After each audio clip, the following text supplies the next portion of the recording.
Okay, here, Paul, have a seat. Oh, thanks.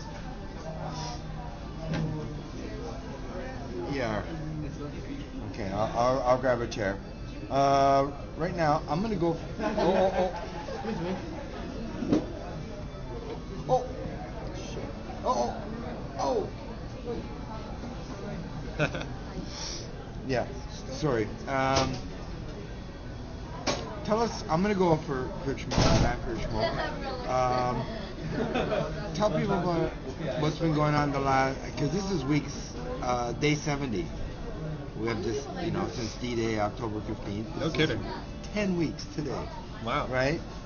So maybe I'll be back in like 3 or 4 minutes, but maybe give people an idea what's been happening the last 10 weeks in Montreal. Look at the camera. Okay. I'll be right back.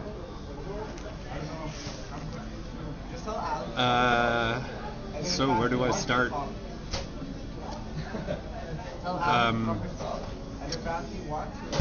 I showed up on October 15th. I wasn't really part of the pre-organizing body. I just showed up at Square Victoria in Montreal and got to work.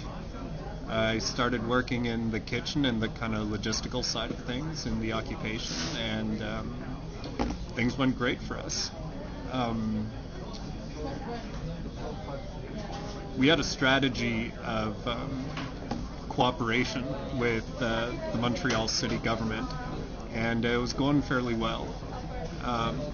We tried to conform to a lot of the kind of safety concerns and sanitation and security concerns that they had. And it was challenging, but we kept up with it. It seems we had a lot of the same challenges you guys had. We had problems with drinking, drugs, violence at times, sanitation. But we figured them out, I mean, it was a real learning process. We had all the same challenges that you would find in society, and we got through them one at a time, I guess.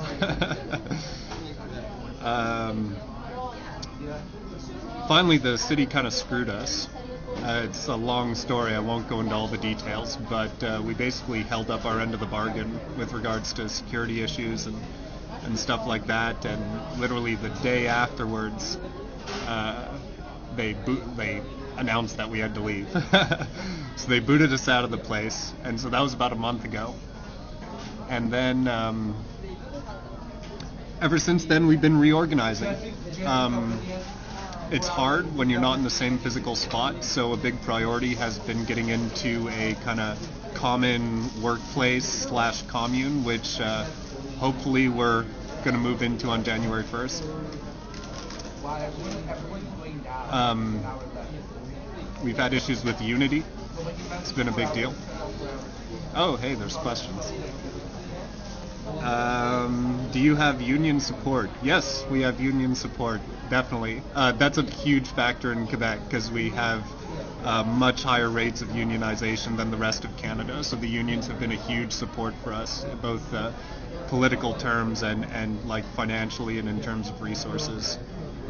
I don't know somebody whose online nickname is Lux or Time to Rise. Sorry. Any other questions? I guess I just experienced your GA here, and I met some really cool people. It's cool that you guys are very respectful of each other's turn to speak, and you listen to each other. And also I hear people speaking in a really productive way, which is really cool. My suggestions would be you guys got to get inside. It seems there's some controversy in your group about whether to reduce the number of GAs. We went through the same controversy at our end a while ago, though, and we reduced the number of GAs to 3 a week, and we moved it indoors, and things have improved a lot. I mean, a lot. I mean, for us, we just, having GAs every day just wasn't working. It was eating up too many man hours. People couldn't have their other committee meetings. Some people can't go to every single GA, of course. So I think there's also maybe a different philosophy on the GAs for us. It seems, and this is just my initial reaction, that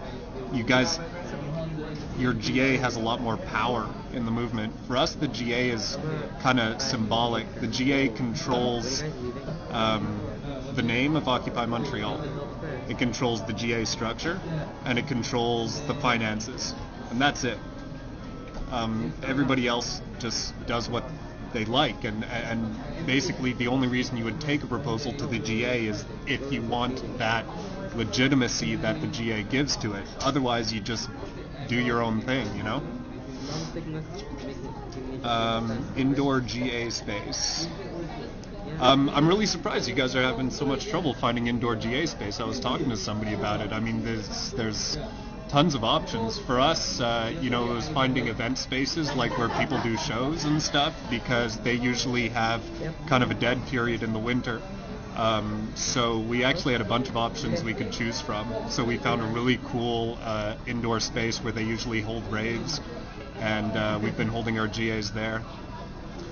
But I mean, there's also just using malls and underground tunnels and things like that. I suggested that to someone before, like, why don't you just go into a mall? I said, well, we might get kicked out, but I don't know, it seems like a good thing to me if you might get kicked out. Well, the thing is with 7 days a week, to find a space, it's got to be one space. We can't be moving around to 3 or 4. Yeah. It's got to be one space for 7 days. We're very close to finding one, by the way. Okay.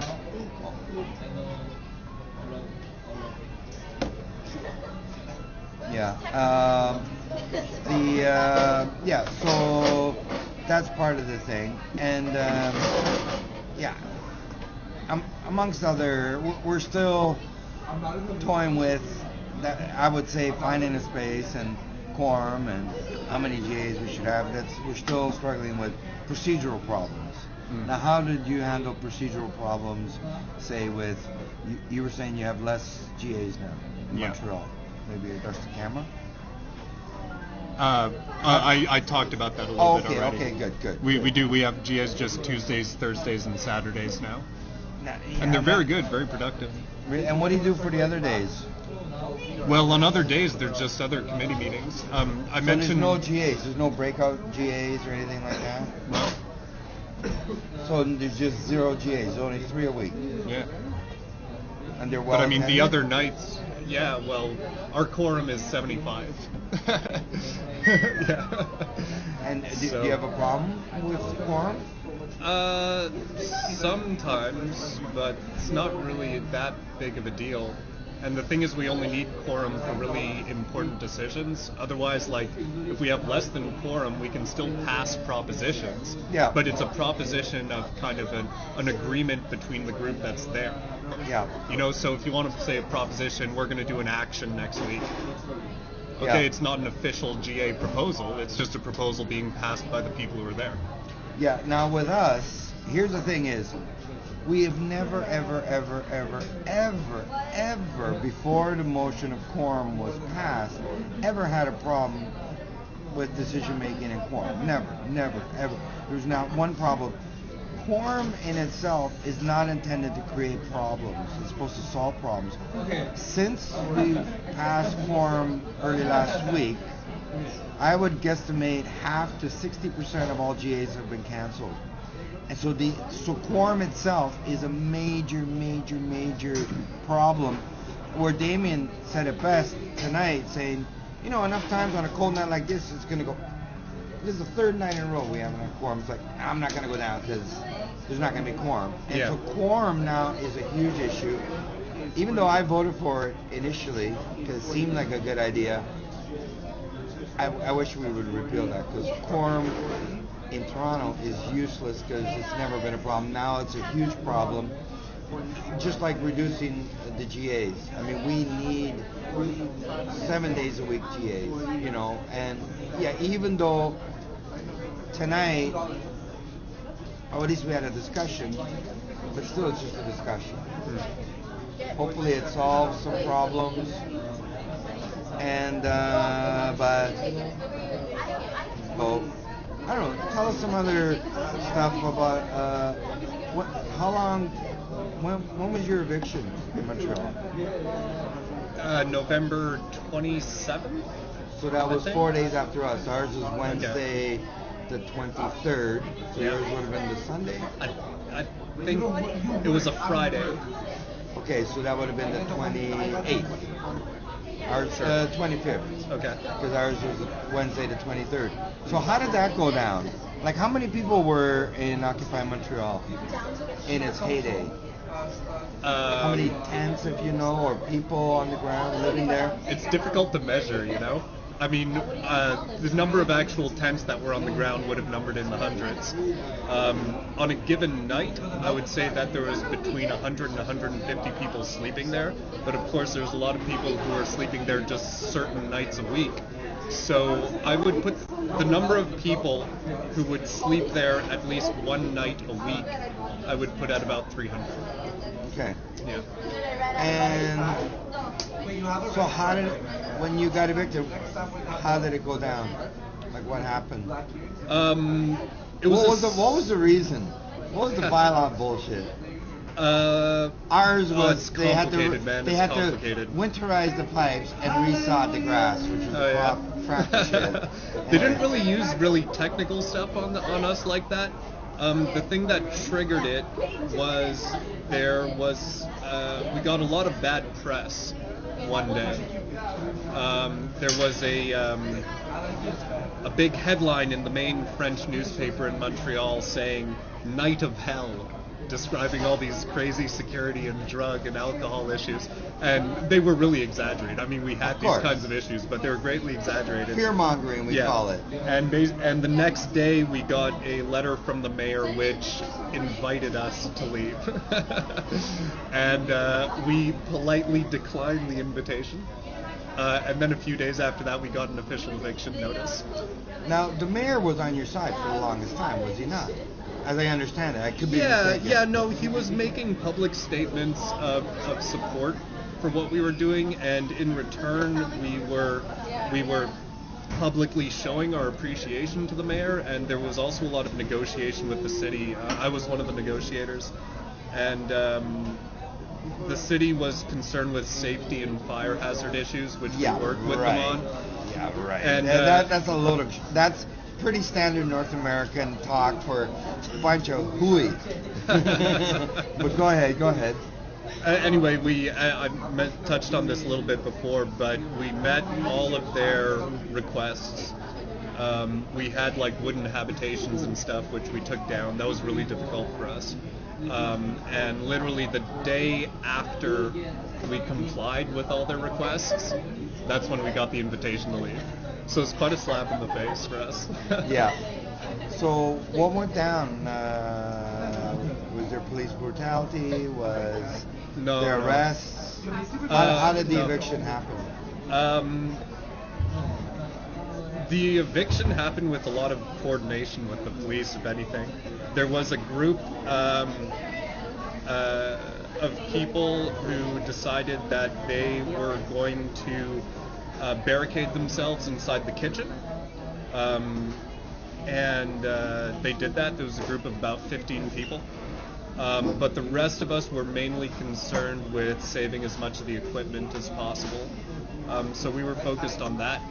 I mean, for us, I think the eviction was something we saw that it was coming, and we were much more focused on the next stage of things. So I guess there wasn't a huge amount of energy put into like, how are we going to resist the eviction? How are we going to turn this into a spectacle or whatever? And more so on how are we going to move ourselves to the next stage? Yeah. No. But no police brutality really. So it was more on the day of the eviction. It was a negotiated retreat. In a manner of speaking, which is exactly what happened here. Yeah. Okay. And we were actually. Our mayor was never on side.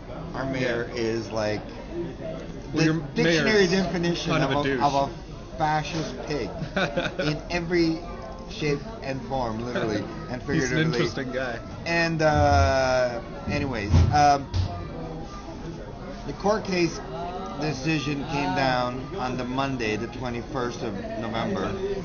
So starting at midnight, we were expecting G20 style, Oakland style, Occupy Wall Street style, the works, beatings, tear gas, sound cannons, and because that's what the mayor wanted.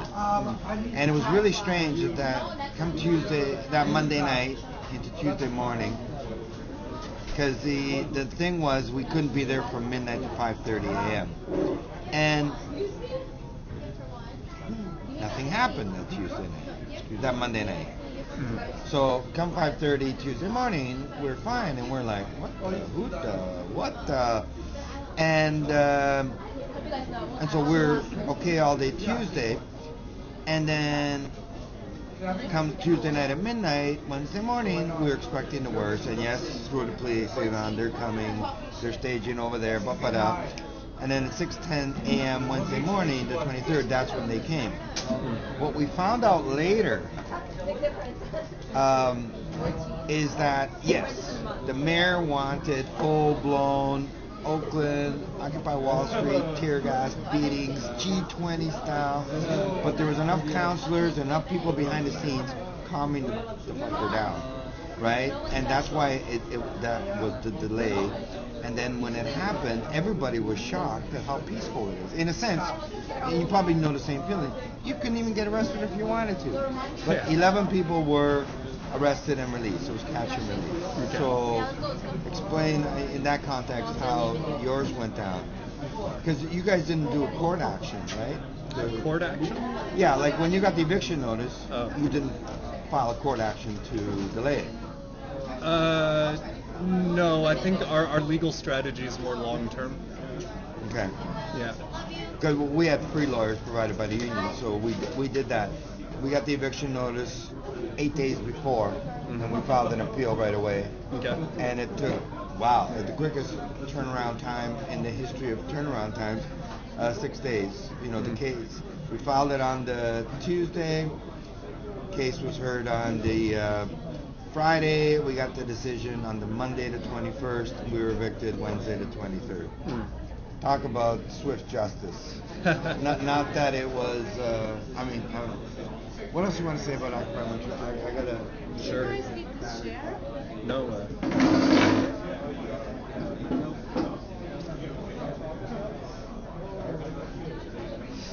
I don't know. You guys got any questions?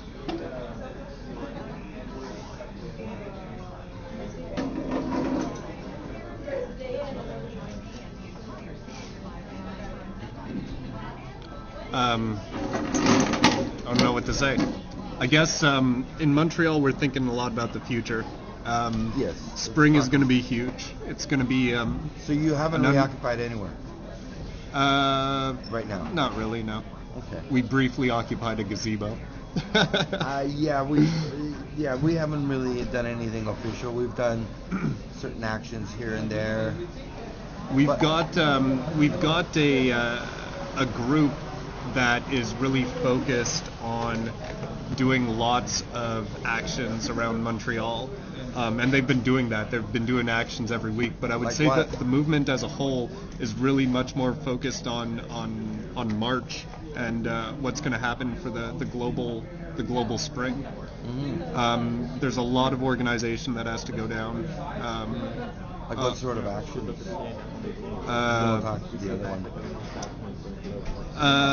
There's going to be an action on Boxing Day where, in Montreal we got this great underground city where basically we can... No? We got a huge underground city network in Montreal. It covers the entire downtown. And here it's a mall system. It's called Pass. But you're talking underground. Yeah. Sewage system. No. I mean tunnels linking buildings together and stuff. But it's like the public can go in. It's private space, but it's open. Okay. Well, here the equivalent is what's called the Path. PATH system, Okay. linking malls from the lakeshore all the way to Bloor, right? Oh, okay, cool. Malls. But it provides some very interesting protest opportunities, you know? We've done the Mike Jack at the Eaton Center, the biggest ones, which apparently pisses off a lot of people. And we're doing one on Boxing Day at noon if you're still here. No, sadly. Yeah, but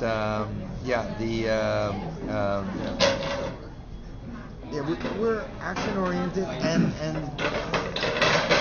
a lot of the homeless people, you know, we're really trying to reoccupy. We've had people bottom line in different buildings that we can occupy, or I like what's happening in the States with foreclosed places and occupying those.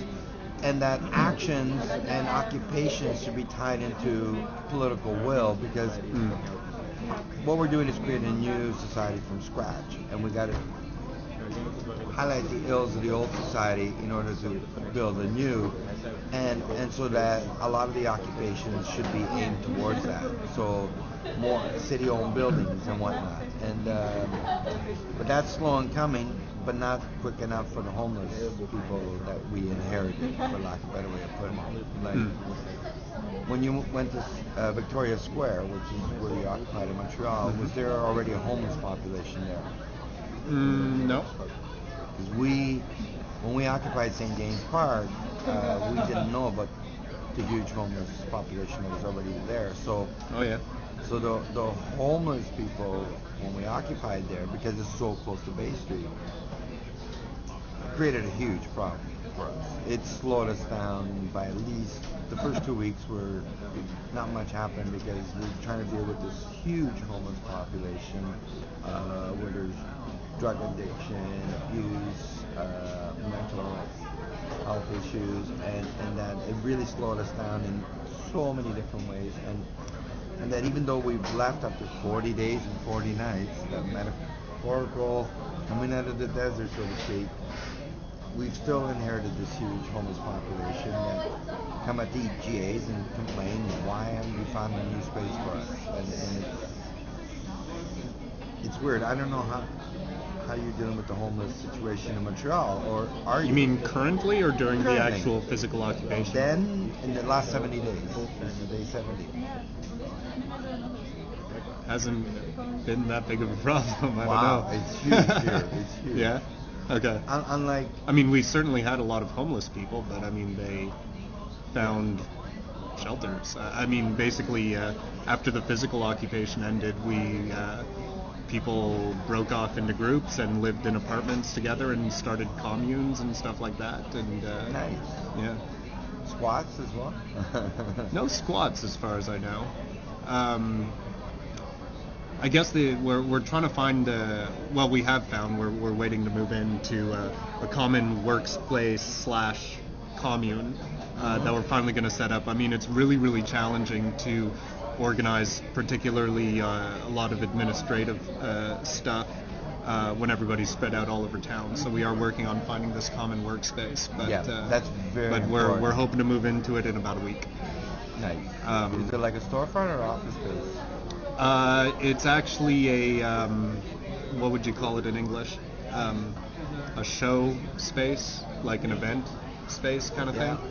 Not like a storefront, like on a major artery? No, because we want it as a place where people can actually live there as well. I don't know what the rules are here, but in Montreal, people can't live in a commercial space like that. Yeah. They, in terms of retail space, you can't sleep there. It depends on the zoning.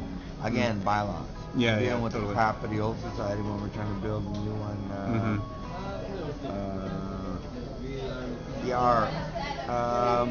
But I think maybe just hearing what you're talking about, maybe a difference between our two occupations is you guys are looking at doing a lot of specific actions and revendications at the moment. I think in Montreal we're much more focused on organization so that we can reach out to civil society and build a larger movement. and really we're much more focused on this long-term goal of the global spring. So are we. We're finding that it's been 4 weeks since we've been away from the eviction, and that we're looking more towards networking with Canada and the world, which we're doing really well. Finding an office, which we're really, really close to. But again, yes, we're looking long term, but because we've inherited a humongous, I cannot underestimate how the huge homeless population that we inherited, where City Hall has abandoned them, and because for 40 days and 40 nights we clothed them, sheltered them, fed them, now it's become our problem, right? But with that, for the most part, they've been really, really good. But in that, inheriting that, there's still that the violence associated with that. Theft was a huge problem because of the drug addiction. Most were really, really good, and I don't want to taint the homeless in one thing, but because of the heavy drug addiction part, theft, getting your fix. So your theft was a huge problem, violence was a huge problem, and we're still finding a bit of violence at our GAs because we're not moving quick enough for them, even though they can't go after City Hall, because these are homeless people who are looking for a place to stay right now and want us to reoccupy somewhere so they have a place to stay. Okay. So all of a sudden they become our problem. How were you guys planning on staying the winter in that square? We had 3 yurts. Okay. We had some yurts too. We had a very amazing, simple way to winterize a regular tent. It's so incredibly. Put it inside a bigger tent? Nope. Get skids. Yeah. And on top of skids, either put wood or layers of cardboard. Yeah. Inside your tent, you line the walls and the roof with a space blanket. And you put blankets at the bottom, and then you cover the whole thing on the outside with one huge tarp. Okay. It is incredible how it becomes a sauna, right? And if you have 2 or 3 people, puddle, it's a sauna, right? And that's how you. And it was so easy. It was so easy. It was incredible. We had a winterization team, but the yurts were amazing, and we would have got more and more things. So winterization was not the problem. But now you have to. Okay, no, I was just asking because I was wondering, can you set up those things somewhere else? Can you set up somewhere outside the city or anything park, like that? It would be a huge waste of effort because they'll just boot you out again, right? Right away. But any private land that you found or anything like that? Well, churches are out of the question because part of the place we had, about a quarter to a third of it was church property, where initially they gave us sanctuary. Okay. And we're talking the Notre Dame of the No, I heard about that. And then they said, nah, because they're 500 degrees Mason, right? And so they do whatever City Hall says. So first they were on our good side while we're getting good press, and then they said, fuck you, in a sense, to put it into 2 words, really. So it was disgusting that they gave us sanctuary and then they reneged on it, and just showed, but anyways. Oh, sorry, they're asking me to answer questions. Okay, good. Oh, wait. How do I scroll up? Yeah. Hold that down, and then, Paul, your mayor Tremblay told your admin. Who's Tenebra Lux? Do they know me? Paul, your mayor Tremblay had told you Montreal to stay as long as you cooperate with police, fire, and city. We did cooperate with police, fire, and city, but then, as I mentioned a little while ago, we had some really bad press, and I guess they used that as an excuse to boot us out. What has been the... Okay, I don't think that's for me. Apparently I'm interviewing you. Tremblay never took position until it was time for eviction. Kind of. Tremblay was always He said he tolerated our presence. We were trying to get a firm statement about what we could do, but it never really happened. I heard a different version of on Wheels. of why he got Paul, evicted. can you talk about the commune idea? Well, communes just sort of happened spontaneously amongst our group. You know, people who just had space in their apartments and stuff like that started setting them up. The commune that is actually going to be an Occupy Montreal commune is actually primarily a workspace, secondarily a place where people can crash. Like I was saying, there's certain administrative functions that are just much easier to do if we're all in the same physical space together, so we can accomplish those. We also have various other projects that we're working on, and a major part of our strategy at the moment is to set up these neighborhood groups to reach out to civil society, and so we have to coordinate amongst them and amongst our groups. Before the eviction, we had just gotten a handle on our lines of communication and organizing between different groups, but that was when we were all in the same physical space together. Now that we're not in the same physical space, it's a lot more challenging to do these things. What else? Paul, did you have a fire going?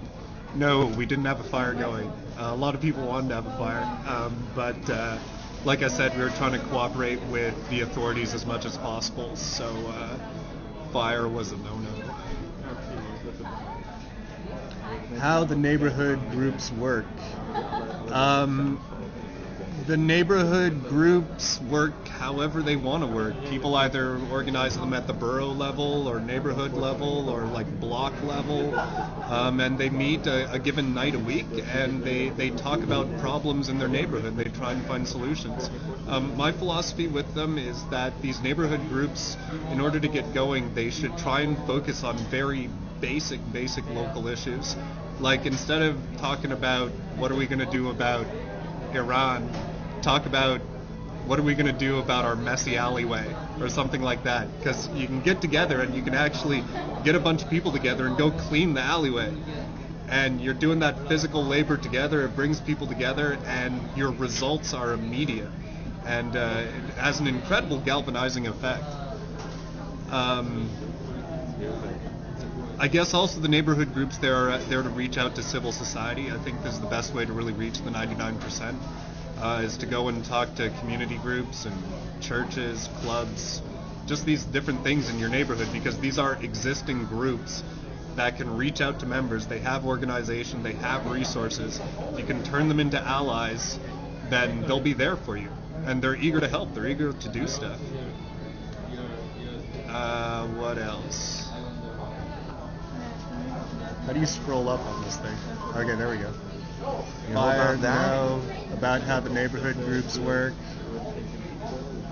Violence at meetings. We don't really have violence at meetings.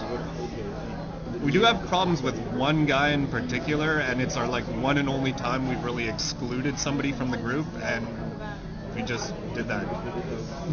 It was controversial, but we got it done. And because we have our meetings now inside a privately owned space, then the person who owns that space can exclude them. You know, it's not being in a public space anymore. It was controversial, but I mean, it had to be done. I mean, we can't slow down the whole movement just for the sake of one person. What else? Fire, neighborhood groups, violence at meetings. Paul, police paid people $500? I never saw any of that money.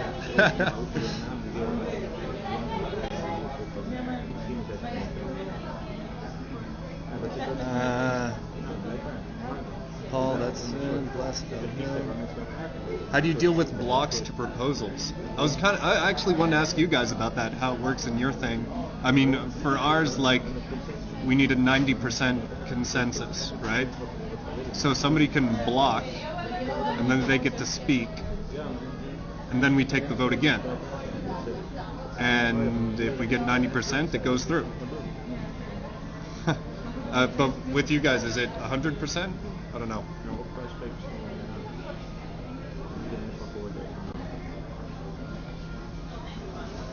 Do you guys need 100% consensus to pass a proposal? Really? Yeah. So anybody can block Yeah. and Anybody stop? can block anything. Holy shit. Yeah, we need full consensus because that's. I don't know. Man. It could be used for a minority to stop proposals, but it also gives everybody full recognition. Everybody can say this is not what I like, and I think when you get used to it, maybe people get more used to it, and they know what other people think. So the proposals get more consensus-wise, so everybody can say, okay, this is fair enough, or we Yeah. are in a bit. I don't know. I think it works Okay. quite good. We only do 90% in Montreal. All the time, or sometimes? All the time. All the time. Okay. Yeah. It's Has there been proposals passed by 90%, or are yeah, all like pros still now all the time. So people are against it, but it still passes. What do you mean? So there's a proposal, and somebody is vigorously against it. They said no, not going to happen. It's Oh. yes or 90%.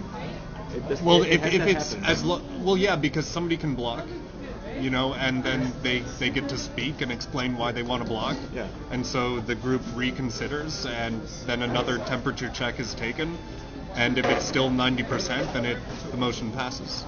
Okay. But I think, like, really the consensus building, you know, I think our philosophy is that the GA is not the place to actually debate. Yeah. The debating, the actual democracy should be happening in the other meetings, in committees and in smaller groups and discussions, and it's there that you actually build the consensus. And once you've built that consensus up in smaller groups and online and stuff like that, then you take it to the GA, and it just passes no problem.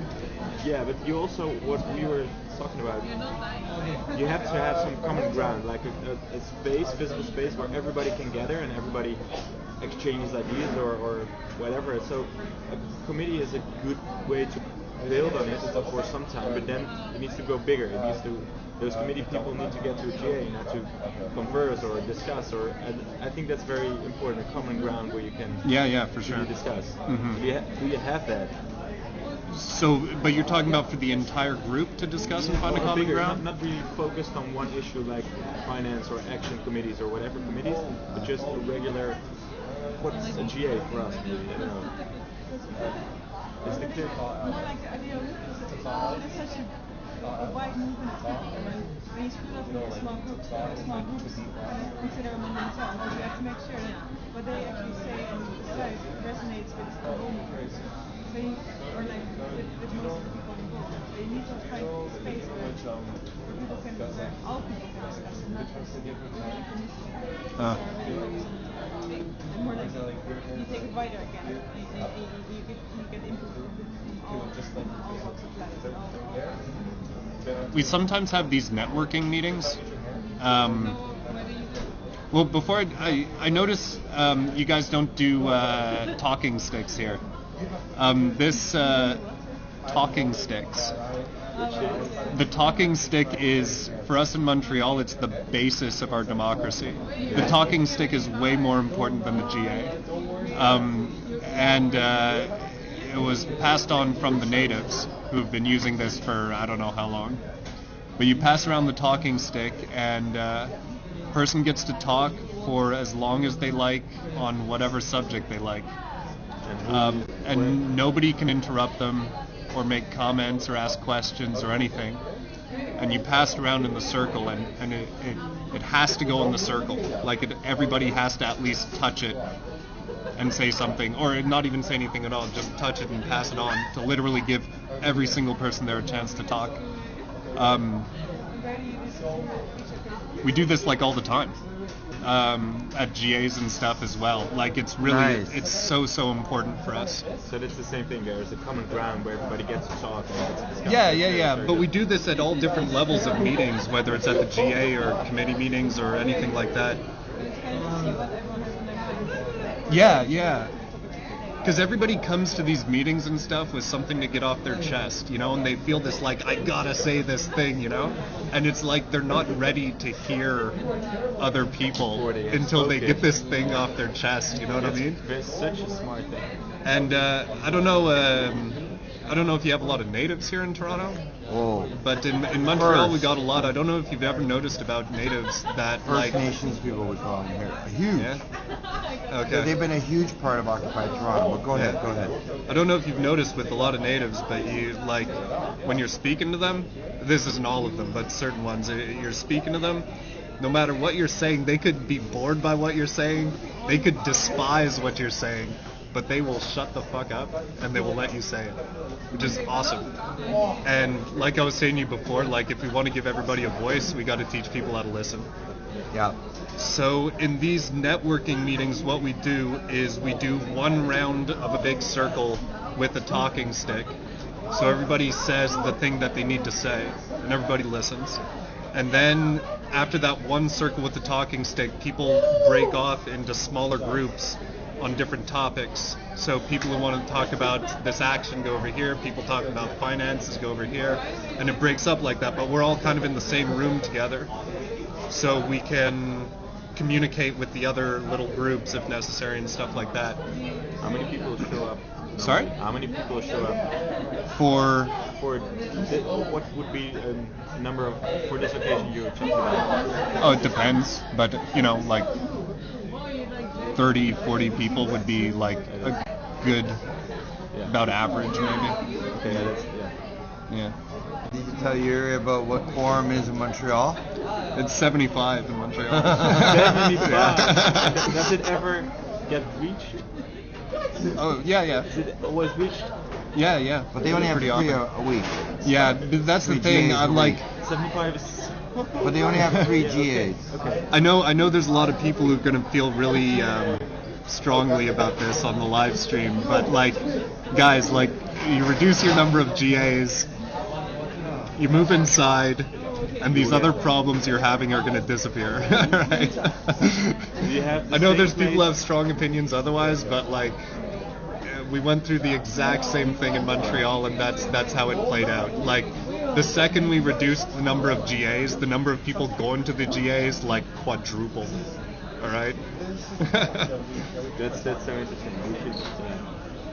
Where did you get the space inside? Is it always the same space, or do you move around? For our GAs now we're set on one space. We got a really nice space for our GAs, which is like right near the square that we were occupying. But we have meetings at various other places. Yeah, okay, but There's a lot of like communes and co-ops and stuff around Montreal. I don't know what that's like here, but so we sometimes use their space, or we use people's apartments. We have an advantage in Montreal is that apartments are much, much, much cheaper than in Toronto.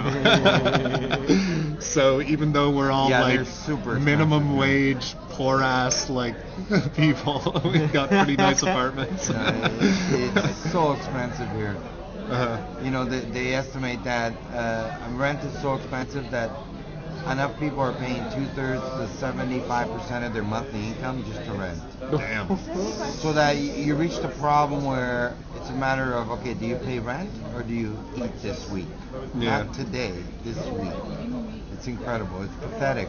And you have to pay so much. And then food is also very expensive. Food prices have gone up 30% in the last year. In Canada, 30% in 1 year. Yes. Oh, that's an average. Certain things are more, certain things are less, but a third. So there's like a whole flood of And they say questions. because I'm just gas gonna- prices are high, whatever. People buy that, it can be whatever. Average rent here? If you get a super, super cheap, really small place, 1,000 and you're lucky. Yes, if you're lucky. Now, if you want to go shared, we have a room in a house, but you don't have privacy, really. Maybe 500-600 plus utilities. But then you have a room and a living room. Huh? So then you have a room for yourself. And a living Yeah, room. yeah. And unless you want to put a lock on your door, you're sharing everything else, and that's usually with 6 or 8 people because that house is probably costing you $3,500, $4,000 a month plus utilities. It's ridiculous. For Chandi Leela, yes, we use the mic check and all that stuff, and mostly we operate in French, but most of our people are bilingual, so not a big deal.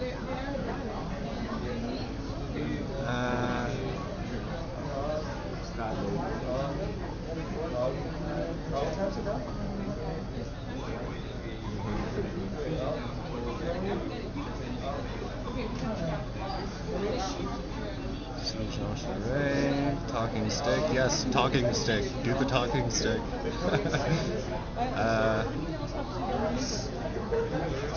Sorry guys, I'm catching up on all the questions.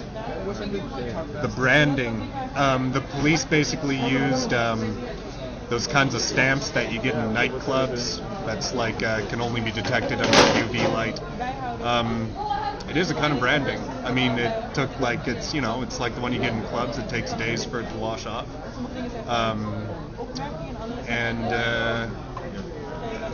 What's messed up about it is that you get it without a charge. I mean, none of these people were actually arrested or charged or fined or anything. But they branded them with a UV stamp. Wait, how does that work? Sorry. What do you mean they branded it? Well, they use the kinds of stamps that use in nightclubs that just you can't see it except under a UV light. But how do they do that? Do you line up and they do it, or no? This was just the people that they actually cuffed during the eviction.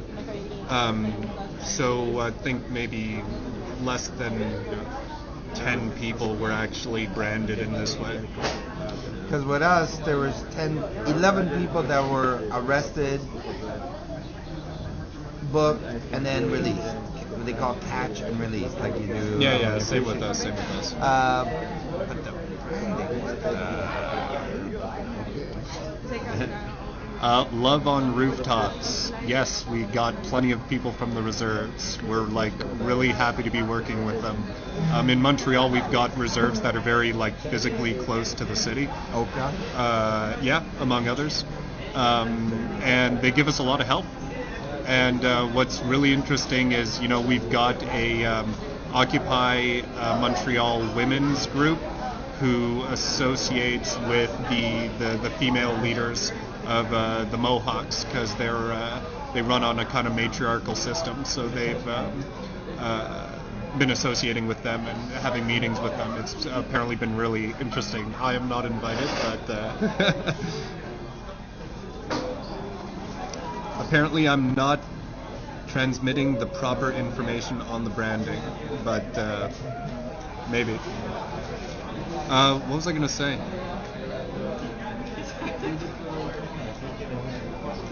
I can't remember. First Nations. Love on the rooftop. Love on the rooftop. We were talking about that. Ooh la la! Sorry. What was I gonna say? I don't know. I can't remember. I don't know. Anyway, any other questions?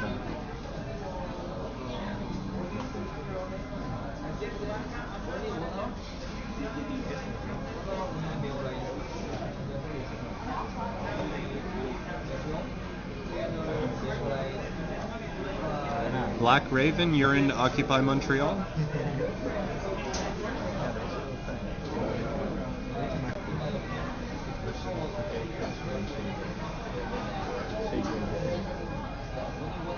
That. Anyway. Nina. Seriously? Nina, how are you?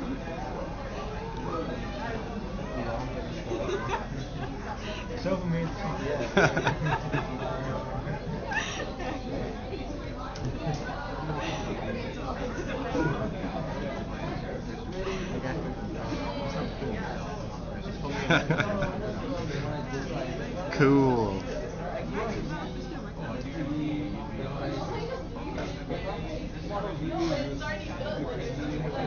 What are you doing on live stream Toronto? You spend too much time on the internet, Nina. Anyway,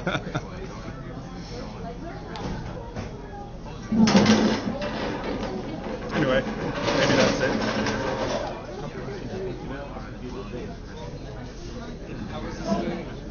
Alright guys, nice to meet all of you. I think I'm going to call it a night. I got to go see family tomorrow, so Merry Christmas. Yeah. Well, thank you, Paul. Thank you. Yeah.